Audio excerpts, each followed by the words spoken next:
to episode number 11 of the Introvert Biz Growth Podcast, the show where I talk to introverts who grow their business and make a difference. I'm Sarah Zenekrochi and thrilled that you're spending this time with me today. Today I'm talking with Beth Buelow, another introverted podcaster and business owner. Beth, for those of you who don't know her, is the host of the Introvert Entrepreneur Podcast, which I highly recommend you subscribe to. I almost feel like I know Beth like a good friend because I listen to her podcast so regularly. But at the same time, I was just a tiny bit nervous before our call because her show is so popular and she's the author of a best-selling book and all. Beth Buelow, professional certified coach, serves as a guide to introvert entrepreneurs who want to amplify their strengths and build sustainable and energetically aligned businesses. She's a professional coach, author, podcaster, and speaker, is based in the Pacific Northwest, and serves introverts worldwide. She's contributed to articles in the Wall Street Journal, Success Magazine Inc., Entrepreneur, the Telegraph, and Psychology Today, among others. Beth is the author of The Introvert Entrepreneur, Amplify Your Strengths and Create Success on Your Own Terms, which was named one of the 100 best business books of 2015 by Inc.com.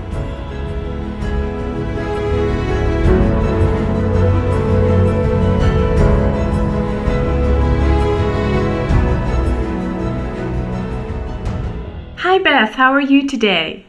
I'm great, Sarah. How are you doing? So happy to be here. Thank you. Yeah, it's so exciting to have you on the call. I was just saying offline that I feel like I know you already because I've been listening to your podcast and it's like, oh, I'm just calling up a friend. Yeah. But in the intro, I also said I was just a tiny bit nervous because I feel like, wow, there's Beth who's been doing this for 6 years and she's the author of a best-selling book and all. So it kind of mixed feelings. But right now that we're talking, it feels really good. So excellent. I'm really happy to have you on the call. Thank you. So Beth, let's start with some things that you could add maybe to the official bio that I just read. Why don't you tell us a little bit about yourself and something that my introverted audience can relate to? Yeah, my background is, my husband and I were just talking about this, and it seems like it comes up every once in a while that, my background in training is as a musician. And so I've always had this very creative and artistic and expressive streak in me. And I think it was that training as a musician that's prepared me for entrepreneurship. Wow. Yeah, that's one thing I didn't know that about you. Yeah. It's something that feels like it's part of my identity as I know it, but because people don't know about it, that's not what they think of when they think of me. But yet for so long, it was like Beth and musician were kind of, one and the same and inseparable. And I think that what it has taught me, and why I would add this sort of to the official bio piece, is that it is, you look at everything all the choices you made when you were younger, you look at your entire life of experiences, and sometimes things seem like they're not connected, like, how am I using my music today and things like that. But in actuality, it is, I couldn't be who I am if I had not done that. Even if I am not playing my clarinet every day or making music every day, I am using things from that experience now. So it has helped me really to live both personally and professionally with this. It's easy for me to say because I don't feel like I've had anything super traumatic happen, but basically no regrets. Yes. I don't look back on any of that and say, oh, I wasted money or I wasted time because that wasn't really what I was supposed to be doing. And it's like, no, that's what I was supposed to be doing then. Mm-hmm. And this is what I'm supposed to be doing now. And it all fits together. So I feel like I'm kind of rambling about that, but that's what came to heart and mind when you said. Yeah, no, that makes total sense. As I have this other business where I help people on optimizing their LinkedIn profiles. Mm-hmm. And really I like to look at it as helping them find their path. And often the question comes up where people ask me exactly that. I have this very different thing I did in the past. and I feel like it doesn't belong to me anymore, or should I really be mentioning that on my LinkedIn previous experiences? And I don't think it has ever happened that I told them don't mention it, because Right. Your past experiences, they make what you are today, and so it's nice that you that you brought that up, and it's very much so. Yeah. And I love that you counsel people that way, because it's who we are it's a combination and a culmination of all of our experiences. And so it's like it all counts Exactly. in the end. Yeah, it all counts in the end. Yeah. All right. Well, let's talk a little bit about your different revenue streams, as this podcast is about, building a business and helping introverts building their business. A lot of people think it's kind of taboo to talk about revenue, and obviously we're not going to talk about numbers, but we're talking about how to create different revenue streams. So how do you do that in your business? Well, my core business is personal coaching, one-on-one coaching. And what's interesting, when I first started out was, in coach training and in networking with other coaches and whatnot, I figured out pretty early on that when I talked about my revenue streams, and even just foundationally how I talk about my business, I didn't want to say I have a coaching business. I have a personal growth business or a personal development business. And to me, that allowed me to think beyond the traditional revenue stream of just being able to talk about, or to have revenue from one-on-one clients. Yeah. It felt, less limiting. So my model has encompassed everything from, like I said, the one-on-one clients to public speaking, training, which I differentiate from public speaking as in, a company hires me to deliver some specific objectives for their employees, as opposed to a public speaking, which might be a keynote address or some other sort of more, in front of the room and talking about what I want to talk about, more so than the training situation. And then more recently, of course, the book has become something of a revenue stream. At least it was in 2015. When it's in that publication phase. And then once I start earning royalties, then that becomes a revenue stream that I'm looking forward to. But what's more recent and goes with what I was hoping that the book would do, which is to shift my model so that I could do less one-on-one and more one-to-many, which is really how I feel like my introvert energy wants to go. We often talk about being really good one-on-one, and I think that's very true. But a lot of coaching businesses, if you really focus on one-to-one, you're going to be having one-on-one conversations every day, all day, if you're really going to, make some significant income. And that would be exhausting.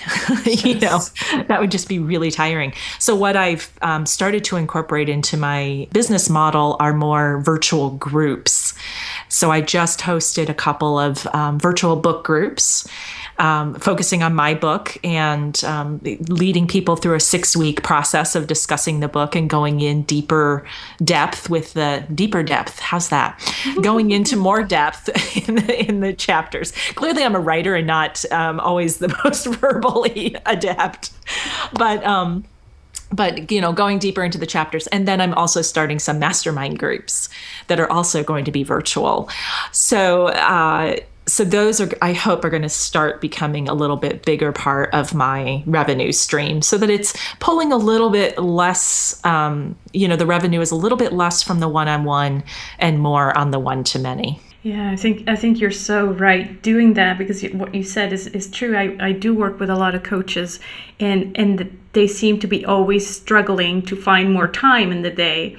And they work maybe even locally, and so people want to see them, and you have to always count the time that it takes you to go to the meeting, because they want to meet you at their office. So it can be very exhausting to do that, and I think the internet gives us the tools and the possibility to do what you're setting up is one too many. And it doesn't mean that you're offering less value, right? You're offering the same value, but you get to have this group setting. So, exactly. And I'm finding a lot of introverts are saying for themselves, it breaks them out of their own isolation and out of their bubble. So it really is actually bringing together people who want to be brought together. You would think introverts in groups seems counterintuitive, but I think if you form an introvert-friendly group and you create a safe space, then it can become a powerful part of your business model. If you feel like your audiences might be group adverse, it's more about how do you set up that group and what's the invitation. Yeah. I think we just need to feel more safe in the group, maybe than extroverts do, where they naturally feel safe. But we need to have this, really clear rules about the privacy and what we can share and things like that. So exactly. Nice. Yeah. I just finished the chapter in your book where you introduced introverted superpowers, and I'm like, I'm calling them superpowers as well. So let's talk about those. What do you think is your biggest strength as an introverted entrepreneur? I have to say that I think it's my introversion. Just in terms of, and when I say that, it's the superpower that's specific to that is, I mentioned this in the book, my husband calls me a Swiss Army knife, in that, I have that autonomous, independent streak that really likes to do things on my own and figure things out. And if I don't have the tool in my toolbox, I will get the tool. So that has led to me, I feel like, being able to be, the curiosity, the desire to learn, the desire to really figure something out, I think has been a real asset. Because it's, I think that coupled with being willing to experiment and fail, to try something and have it not work. Right. So those two things in combination have been really important to being able to create a business that works for me. How did you realize that those two things were related to introversion? Because you're not the first person mentioning those things. And up till now, I didn't really, realize that that's related to introversion. Yeah. I think the propensity to be autonomous and have that independent streak goes with the fact that people, I should say fact, but what we have found primarily is that, people drain us, when we're bringing other people into our lives and into our business, it can be a blessing, but it can also be a curse in some ways because it will require more of our energy. And, when I think about that, if I think about how much time and energy it would take to bring somebody up to speed, to hire somebody, to have them do it, sometimes it feels a little overwhelming. And I think it was probably an introvert who said, if you want it done right, do it yourself. And so I've sort of gone on to that way. And so I think it's that, autonomous. I think it's, it's like, I would rather do this on my own because I know it's going to take a lot of energy to bring somebody else into my process and to bring somebody else into my work. Let me challenge you here, because I can see that as a strength, but I can also see that as a weakness or a challenge. I was going to say that often these strengths, there are two sides to the coin, right? Yes. And so I also see that as my biggest weakness, that I will go too long trying to figure out something on my own and then I'll have this light bulb moment, usually after I've hit a wall of frustration, where I say, oh my gosh, there are actually people who are trained to do this, that they could do it in half an hour, what would take me 5 hours. I would say my podcast is one of those places. One of the first things that I realized, if I delegate part of this, I would free up so much time. So instead of it taking me, 5 hours on average to edit a 30 to 45 minute podcast and get it ready for posting, I could hire somebody and it would take them an hour. And so part of that was, number one, letting go of this idea that I had to do it, and that this idea that if I didn't do it, it wouldn't be right. So there's an element of releasing control. And then there's also that element that I think all business owners face at some point, in that scarcity of believing, I was making an assumption I can't afford to hire somebody to help me with my podcast. Right. And so that became an excuse to just keep doing it myself and staying, yes, I'm independent and I have the skills, so why would I pay somebody else to do it? Well, I would pay somebody else to do it because it takes them an hour and it takes me 5. Yeah, and you can focus on, what things really brings in your money. Yeah. Exactly. Yeah. And what I also realized, it feels good to hire somebody else to use their expertise, because, that's what I'm asking people to do when they hire me. And so I need to hire others as well to sort of keep that entrepreneurial spirit flowing. Because if I act scarce with my money and my time, then I'm not putting out the energy or the signals that say that I want people to spend their time or money with me. Mm-hmm. Yeah, that almost goes with the next question that I had for you. It was one of the biggest aha moments, but this sounds already like a big aha moment that you had. It was a big aha moment. Yeah, there was an aha moment extended from that, when I first realized, oh my gosh, I can hire somebody. And so that was one aha moment. And what I often found was, even if I didn't end up hiring a person that I reached out to, just the act of reaching out and asking for help and acknowledging I can't do this by myself was such a relief. It was really transformative. And then I realized at one point last year, I think it was probably about this same time, that I had like maybe 5 different people doing different things for me that I was both hiring and paying money to, and that were, perhaps an extension of my publishing contract, where I was, coordinating with someone at the publishing house. So I had this sense of team, like I was not by myself. Yeah. And that was super powerful. I thought, this feels good. Yeah. I know what you mean. You feel supported. You're like, you feel supported.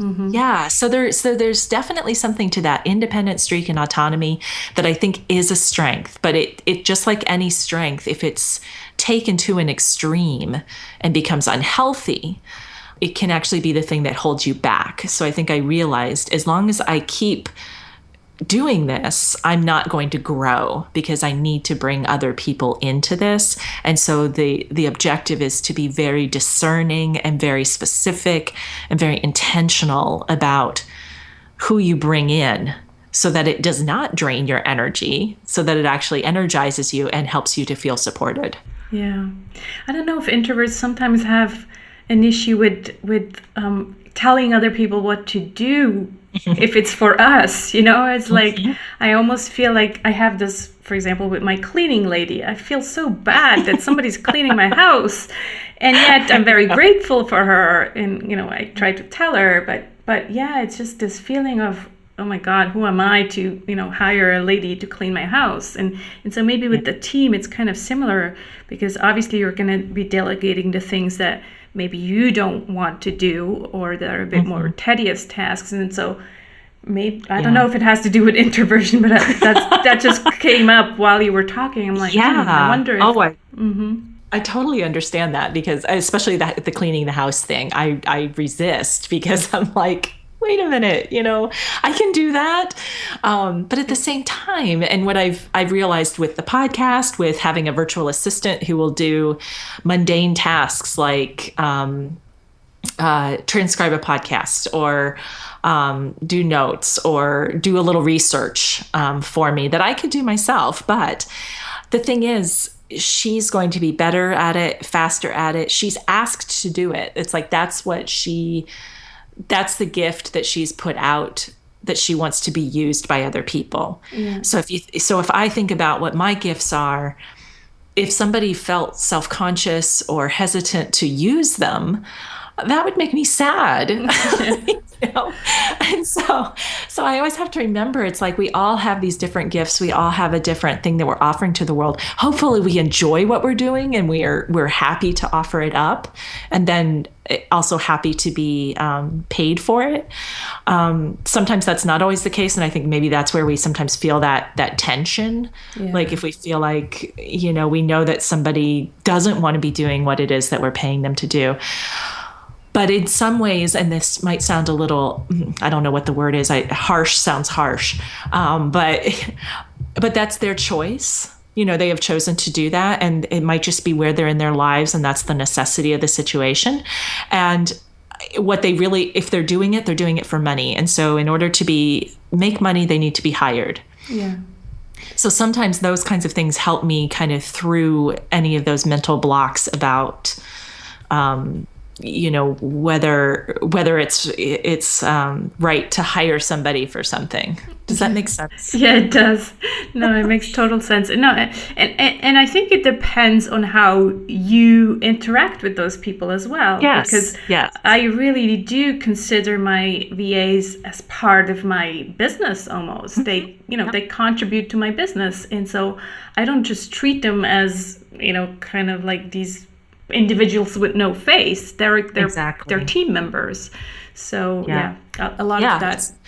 A lot of it falls on us, you know, and to create a relationship and to respect their gifts and to honor their gifts and be grateful for them and let them know that we're grateful. Exactly. Just as we hope that others express their gratitude towards us. Yeah, it was interesting because when I told my cleaning lady, she was like, you know, I just decided this morning I'm going to tell her that I'm really grateful for her.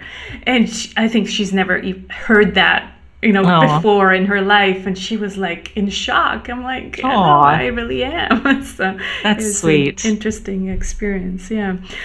Okay, let's switch gears a bit and talk about some 3 golden nuggets. So these are resources that you use, or one of them is a book that you think have contributed to your success. So the first one would be a personal habit. What do you do on a regular basis that contributes to your success?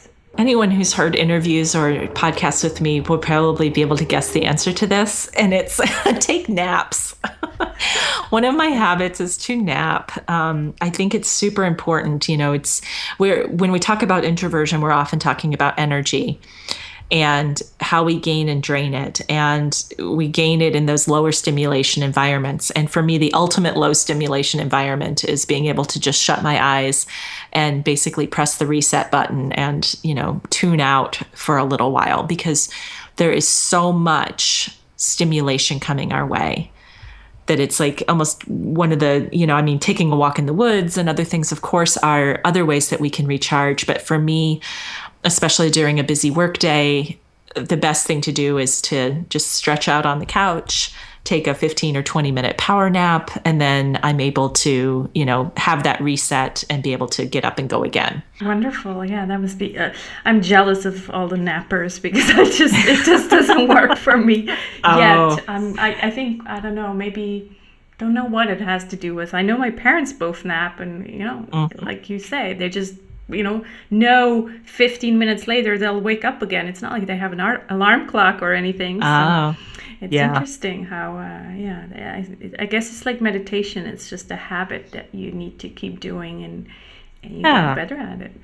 And so it's the trick is to find that thing that, you know, I guess the habit would be, if I looked at it more broadly than just napping, the habit is simply taking time each day, especially in the middle of the day, no matter what else is going on, to intentionally recharge, whatever that looks like for you. Yeah, true.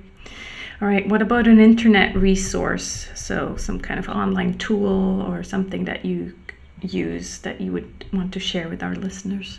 I love Time Trade, which is an online scheduling platform. I've used it for 7 years maybe. And what it does is, you plug in your available time, it generates a link, you send that link to people, and people can pick out a time to talk with you.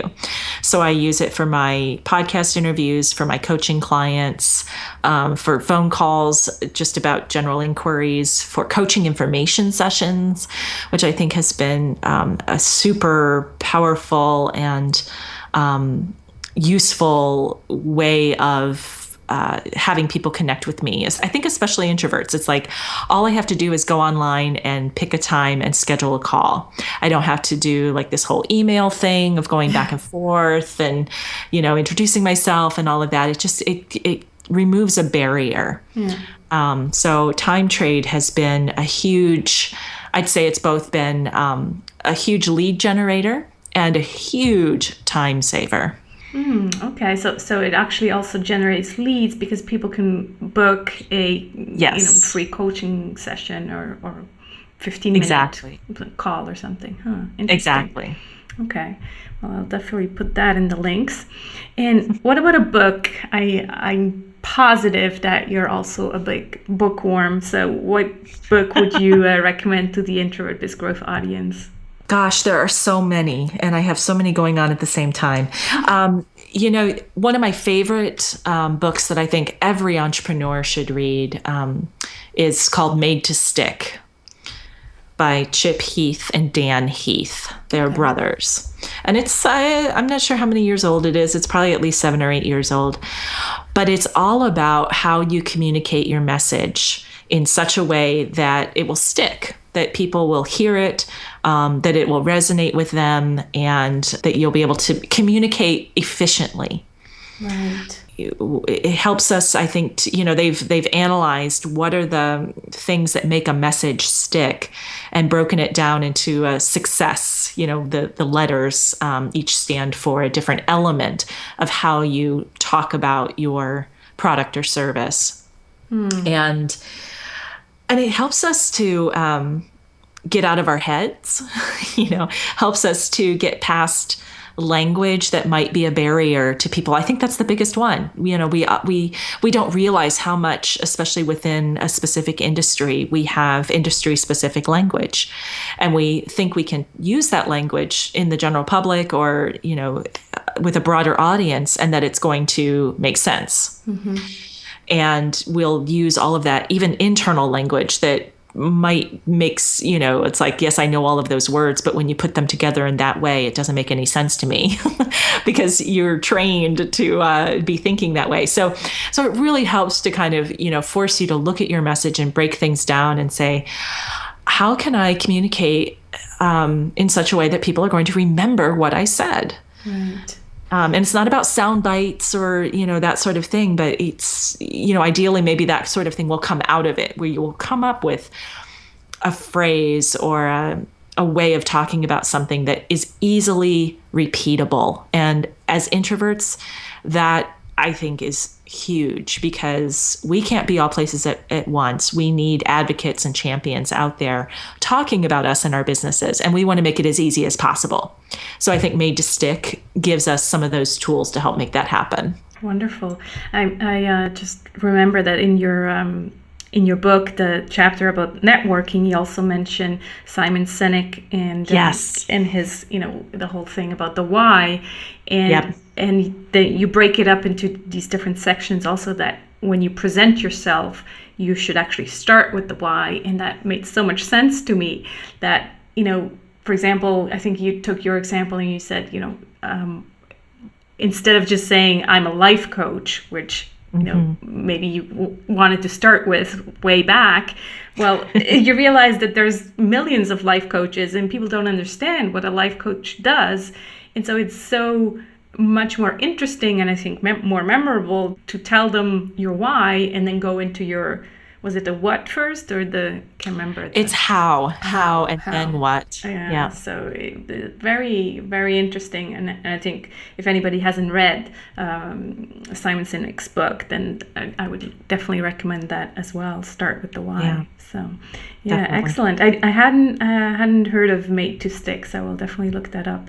I have a long vacation coming up, so good. I'm stocking up on books. Excellent. Wonderful. Well, we're coming to an end here, and I always like to ask the last question and ask what you're grateful for today or this week or this month. I am grateful for purging. My husband and I are we've put our house on the market. We think we've sold it. And as a result, going through, lots and lots of things that I held on to for too long. So I'm grateful for shredders. I'm grateful for Goodwill and places that take donations of goods that can be reused by somebody. I'm grateful for inexpensive containers to put the stuff I want to keep in. So lots of gratitude for making space. Clear the clutter and get rid of the old energy and let in new energy. I like that. Absolutely. Yeah, I think we should just schedule that every 6 months and put it into our calendar. So. Yes, I would not recommend doing it every 15 years, like has been my cycle. It just might take you much longer. Yeah. All right. Well, wonderful. Thank you so much. This has been great, Beth. And you are exactly like you are on the podcast. So I'm very happy to have that confirmed. So thank you so much for your time. It has been a pleasure. And of course, I'll be adding your link to your website, but also to your podcast. So anybody really, I highly recommend Beth's podcast, The Introvert Entrepreneur. Look that up and subscribe to it. Thank you so much, Beth. Thank you, Sarah. It's been a pleasure. I really appreciated your questions and the conversation. Wonderful. Thank you. Bye-bye. Bye-bye.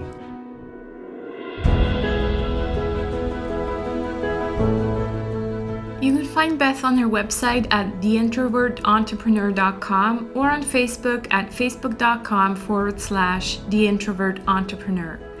Next time, it'll be just me again. And I will tell you why I think LinkedIn is a great place for introverts to get clients and how to do it. So that's it for this episode of the Introvert Biz Growth Podcast. Please come and download the 3 Golden Nuggets cheat sheet that Beth shared with us today at sarahsanacroce.com/episode 11. And if you don't have it yet, get your free 4-step guide on how to say no to grow. If you like this episode, please subscribe to this show on iTunes or Stitcher and tell your introverted friends about it. And I'll talk to you again in 2 weeks. I know it seems long, but time flies and pre-excitement is half the experience. Talk to you soon.